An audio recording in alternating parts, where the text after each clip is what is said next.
Los Angeles, March 9th, 1997. It is 12:54 in the morning. A black GMC Suburban is sitting at a red light on Wilshire Boulevard.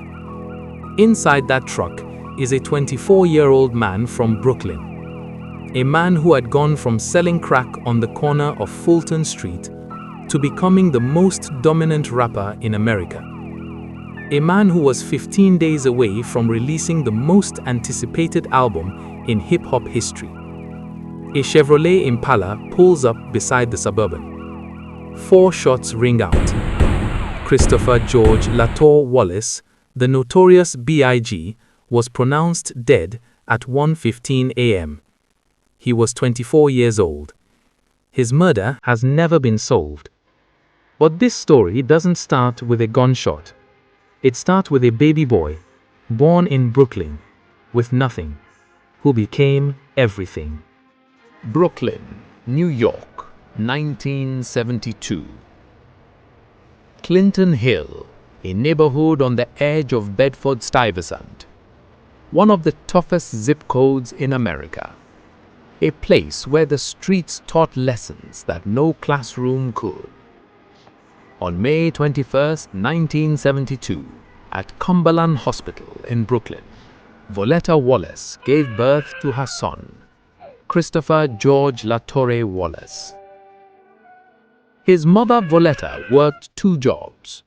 She was a preschool teacher by day. She cleaned houses and offices by night. She refused to let her son see how hard it was. Quote, "She never told me we were poor. I didn't know. She always made sure I had what I needed." Christopher Wallace, 1994. Voletta Wallace was determined. She saved enough to send Christopher to private school, Bishop Laughlin Memorial High School, a Catholic institution. Alumni include Rudy Giuliani. But Brooklyn in the early 1980s was a different world that night.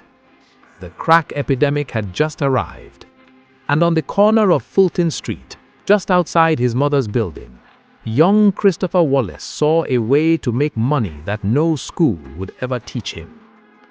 By the time he reached high school, he transferred from the private school that cost his mother everything to George Westinghouse High School.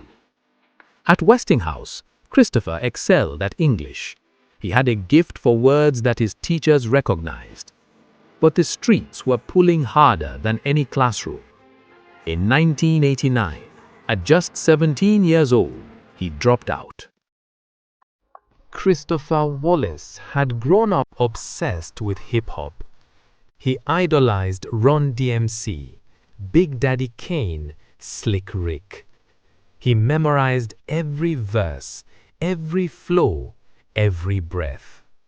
By his mid-teens, Christopher had a nickname. Not for his rapping, not yet. For his size. Everyone called him Big. He was the biggest kid on the block. Big in body, big in personality. And when he started rapping, big in talent. But rapping on the corner didn't pay rent. Selling drugs did. And in 1989, the year he dropped out of school, Christopher Wallace was arrested for the first time. 9 months in a North Carolina jail. No visitors for weeks at a time. Nothing but time and his thoughts and the words in his head. That's when I decided I'm going to rap for real. No more fooling around. Christopher Wallace. When he came home to Brooklyn, Christopher Wallace borrowed a 4-track recorder from a friend. He went into a basement. He recorded a demo tape, and everything changed. The tape reached the ears of a young A&R man at Uptown Records. His name was Sean Combs, but everyone knew him as Puffy. Sean Puffy Combs had been one of the hottest young A&R men in hip-hop. He'd already helped develop Mary J. Blige and Jodeci at Uptown Records. When he heard the Biggie Smalls tape, he said he knew. But just as things were moving, the ground shifted. But even with a label deal, the album wasn't coming fast enough. Christopher was still on the streets, still hustling, still moving product, still afraid that rap might not happen in time. In 1993, before Ready to Die, Christopher Wallace released his first solo single, Party and Bullshit, on the Who's the Man soundtrack. But despite the buzz, the major album wasn't there. Puffy kept telling him, "We need to be ready." Christopher kept saying, "I'm already ready." The question was the world ready for him? September 13th, 1994. Bad Boy Records released Ready to Die, the debut album of the Notorious B.I.G. It was not supposed to be what it became. It was not supposed to resuscitate an entire coast. It was just supposed to be a debut album from a kid from Brooklyn. Juicy was not a typical rap song.